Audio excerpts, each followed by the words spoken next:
Ohana Book Two Birds of a Feather, Chapter 8. This isn't usually regulation with how we deal with people who cause incidents, you know? Tom looked over the ice cream at the young girl sandwiched on the other side of the booth between Knuckles and Tails, Sonic sitting next to him and looking at her with every bit of curiosity as he could expect on his son's face. Here he was, face to face with another hedgehog for the first time in his life, or at least Tom thought she was a hedgehog. The way her grills curved were reminiscent of Knuckles' dreadlocks, but she clearly had ears like Sonic's and Tails.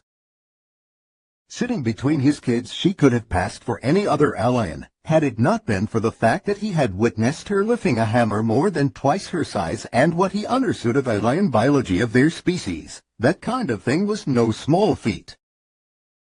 I apologize for the disturbance, Emmy said, her expression mimicking her words. I was unaware that metal contraption had passengers.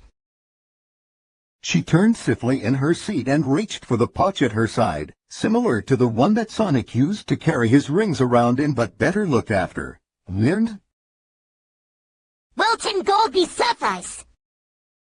Tom's brow furrowed and he and Sonic looked to Tails and Knuckles for explanation. Gold is standard currency through the galaxy. Tails said, muzzle covered in mint ice cream. He turned his head to look at Emmy as he reached for a napkin to tidy himself up. 10 gold will be plenty. These cars aren't that expensive. Both hedgehog and human spluttered as Emmy hummed, fishing around in her bag for what must have been the gold, but instead she brought out a device. 20 gold, the extra to cover medical expenses. Tails, what does 20 gold translate to money-wise? Sonic asked, his ears flicking back against his head as he watched the young fox do the math in his head. Well, I have a better grasp on human currency. I believe it roughly translates to $140,000, give or take a few dollars. Yeah, could buy a small apartment with that kind of money. Tom said, reaching to run a hand through his hair as Emmy looked at him with a smile, tucking her device close to her chest. What the heck is a kid like doing with money like that? I believe Knuckles already told you I am a bounty hunter, she said sweetly, reaching to tuck a stray quill behind her ear as she pressed a few buttons on her device. It lets me live a decent lifestyle, and I am no child. But you're like, what, 12? Sonic asked, looking as incredulous as the human next to him. Nonsense. Emmy huffed, pocketing her device again. I am 13. You cannot get a hunter license until you reach your adult years. She turned her attention back to Tom. I have sent the gold to the right coordinates. Yes, I would check your pocket. I'll get in touch with Phil's family. Tom rubbed his face, not for the first time that morning, and leaned his elbows on the table and wondered just what the heck was happening. The hint is going around telling kids they can hunt people and live on their own after they're 13. What are you anyway?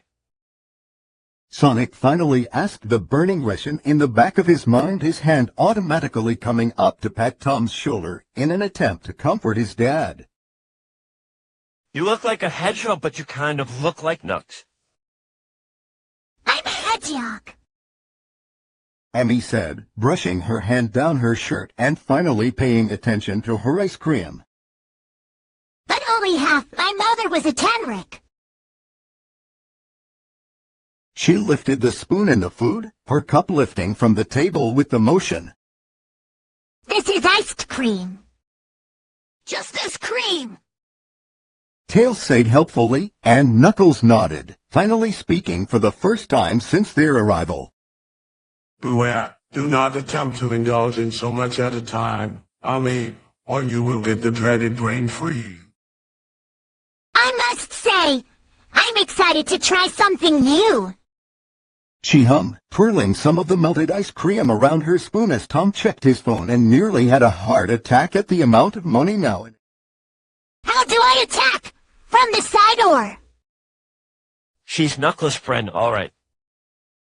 Sonic said dryly, though now that he knew a bit more about the Echida's past, it was with less of a teasing tone to it and more of a fond one. He wondered if they were all like this, these gladiators that fought in arenas, or if Knuckles and Emmy were just a couple of the lucky ones. Was that what Longclaw had meant when she told him that there would be people after his power? Why she had asked him to hide it? Oh, Tails had mentioned the night on the baseball field, something that Matey was a bit ashamed of now, but really, he had been right. If Tails had tracked him down so easily and Emmy had followed Knuckles to this planet, what was stopping other people? Sonic's fingers gripped the leather pouch seats beneath his paws, looking at the table, before Emmy's voice broke through his reverie. A sweet taste that is comparable to star fruit. Her eyes were lit up, spoon finding the dessert again and indulging herself with another spoonful. Pray tell what you are doing on Earth, Emmy. Knuckles began, watching his friend eat as though it was the first time she'd eaten in days. What news do you bring from the Honest? She paused in her eating, raising a finger to ask him to pause for a second as she then lifted her hand to rub her forehead. I think I am beginning to understand what a brain freeze is. Emmy winced a little before she turned her head slightly to the side to look at the Echida. You know, Waldo was furious when you destroyed his new pet the other week. Where did he get that creature from? Some corner of the galaxy.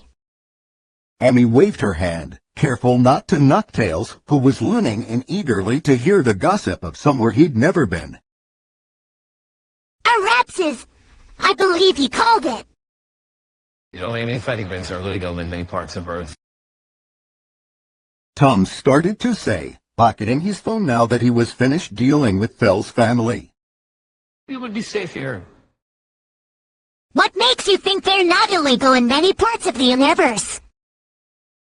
Emmy and Knuckles both looked at him with twin expressions, the young girl with a raised eyebrow and Knuckles with a deadpan stare. Waldo has a hand in every corner. It is said that his influence reaches for sides. Tails said thoughtfully, now tinkering with his Mize electric as he spoke, feet kicking under the table.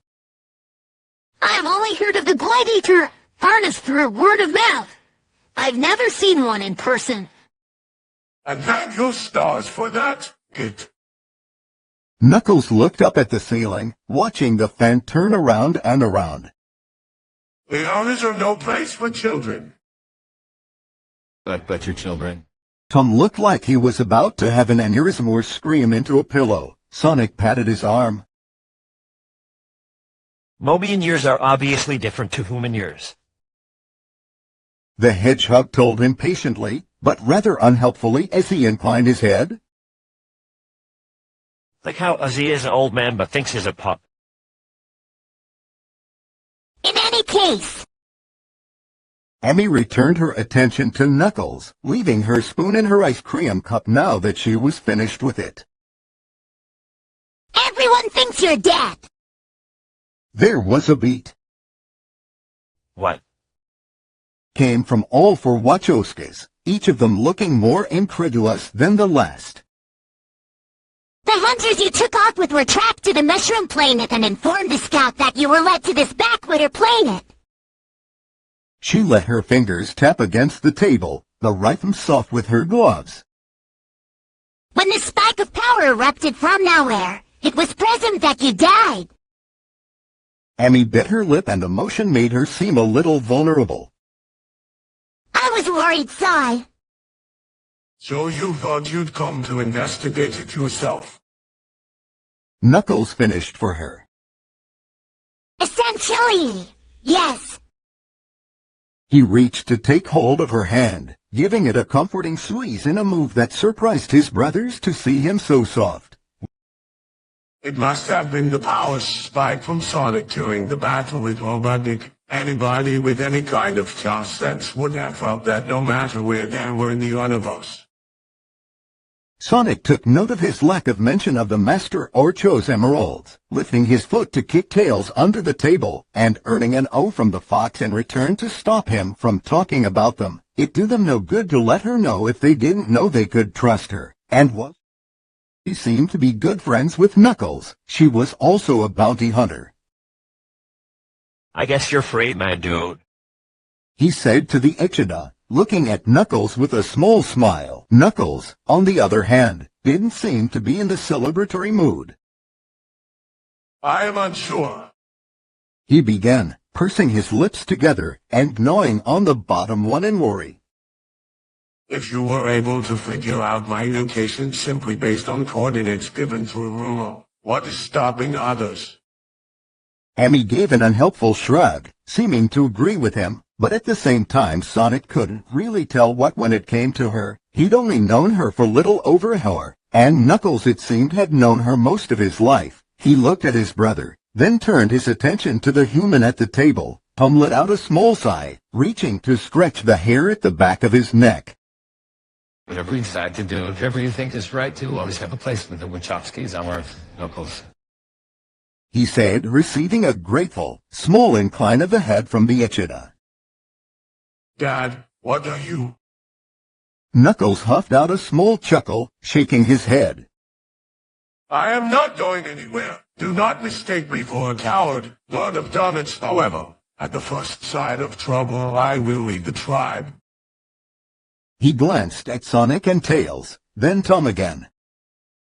I suppose I have got used to trouble of a new kind. Tell me about it. Tom said dryly as Sonic and Tails cheered jointly so not to disturb the parlor.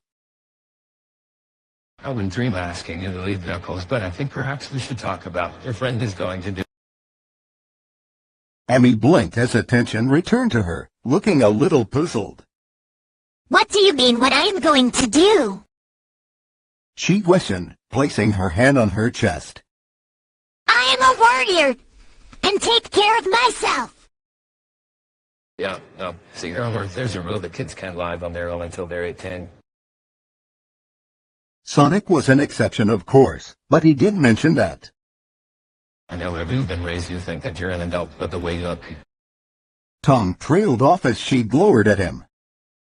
I mean, no offense, of course. Living with Knuckles had taught him a little of the way that the Echidna spoke, and he attempted to smooth it over by mimicking what he'd heard from him. You think that just because I'm female that I cannot take care of myself? That's not what he means at all. Sonic started, stepping for his father. It's just that there's certain rules on this planet. They're not all the way caught up in, intergalactic policy system, you know. He looked at Tails, who nodded. I got to fly a plane last month and I found out that I have to wait until I'm 16. He pouted and looked at Tom as his ears flicked. Is she gonna stay with us? That's the thing, you and your brothers are possibly our limit. Tom reached for his phone, flicking through the numbers before his eyes lay on one contact in particular. I think I know someone with the space. You want her to stay with me? Wade looked incredulous as Tom stood in the office with the 4 lines, Amy taking interest in the decor that they had come up with over the years. Sonic, Tails, and Knuckles had already seen it and had taken up the beanbags that the two of them had set up for them on the days they came into the building with him. Though Amy stood nearby them, her hands tucked behind her back like she was any other teenager, Wade shook his head, running his fingers through his hair. This wasn't what I meant when I said I wanted to show a girl the way, Kev. Yeah, you're not the best name for that place. Sonic said, his nose scrunching up as he lounged with Tails on one of the beanbag chairs playing an old GameCube. Trust me, it didn't do 4 impressions the first time you said it. Come on in. I know and your mom have the extra space. Tom needled, placing his hands on his hips as he looked at his partner. Besides which, it's just temporary. I can assure you that I have probably seen worse. Amy added, peering around Tom at the other human curiously. The larger men looked at her, grimacing at the idea. I did bunk with other gladiators for a while. There's surely nothing worse than the smell of sweet and used socks. That's the thing, darling, isn't it? Tom waved his hand before he was shoved by Wade, who pouted a little at him. That's the last time I let you come over for boys' night. Parenting's changed you men. Wade sighed, crossing his arms in thought, and then turned to look at the girl. I suppose if it's only temporary.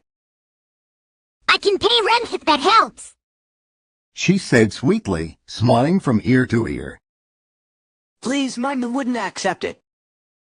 Wade knew when he brought Emmy home and his mother instantly swooped in to quit her that it would likely be more than temporary.